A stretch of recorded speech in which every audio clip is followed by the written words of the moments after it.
Let's have a chat about the Mars M1.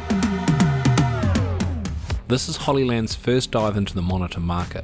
At $549 at the time of filming, it is far from the cheapest monitor available, but with a few very unique features that will make it a must-have for some. Compared to that other monitor everyone has, there is very little difference, but at 380 grams, the Mars M1 does have a few little advantages.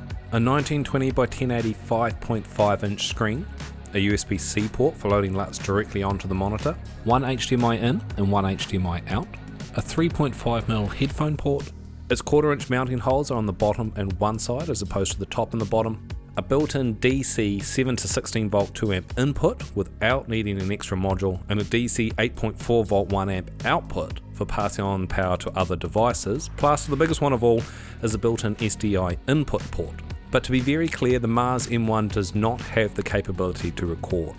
Where it makes up for this is its ability to be either a wireless transmitter or receiver. As a transmitter, you can connect the Mars M1 wirelessly up to 4 mobile devices or 2 other Mars M1s, with the Mars M1 taking the space of 2 mobile devices when it's used as a receiver. For those unfamiliar with Hollyland's wireless transmission systems, there is a lot of content already out there going into great detail about its range and penetration.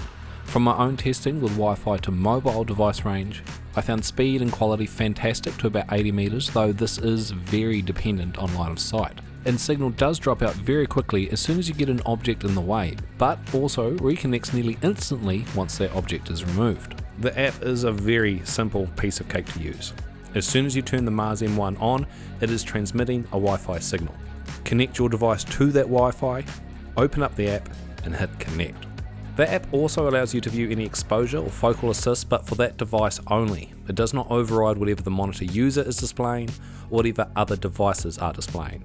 Also, if you already have some of Hollyland's other wireless systems like the Mars 4K, 400S Pro or the 300 Pro, the M1 is going to pair up no worries at all. The antenna can be removed if you wish to reduce size and weight a little and just use it as a monitor without it being a transceiver. Though from my testing after running for a little while, a slightly loud fan does kick in for any of you people doing onboard sound. Though this can also be turned off in the menu, but I wonder at what expense. It features all your usual D-squeeze and social framing, and the UI, while isn't fancy, is refreshingly simple and very easy to deep end yourself into. Out of the box you get the usual instruction manual, a warranty card, a tempered glass screen protector, a USB-C to USB OTG adapter for loading LUTs, which by the way is an incredibly easy and straightforward process. And my personal favourite is a 24-inch D-tap to DC 2.1mm power supply cable, which I know a few other brands charge an insane amount for. Though do also note this does not come with any other power supply options, but of course it does run on those Sony style NPF batteries, which most of us have a stack of if you're not already running a hefty V-mount battery on the back of your rig. But to wrap things up, I guess I want to make one thing very clear. This is not comparable to the like of the Atmos series. This is not an external recorder. This is a high quality, easy to use monitor with the power to transmit or receive video signals over an insane distance at blazing speeds. If you have any questions about the Mars M1, please leave them down in the comments below. And if you appreciate the short, sharp nature of this review, then flicking me a like or subscribe would mean the world to me.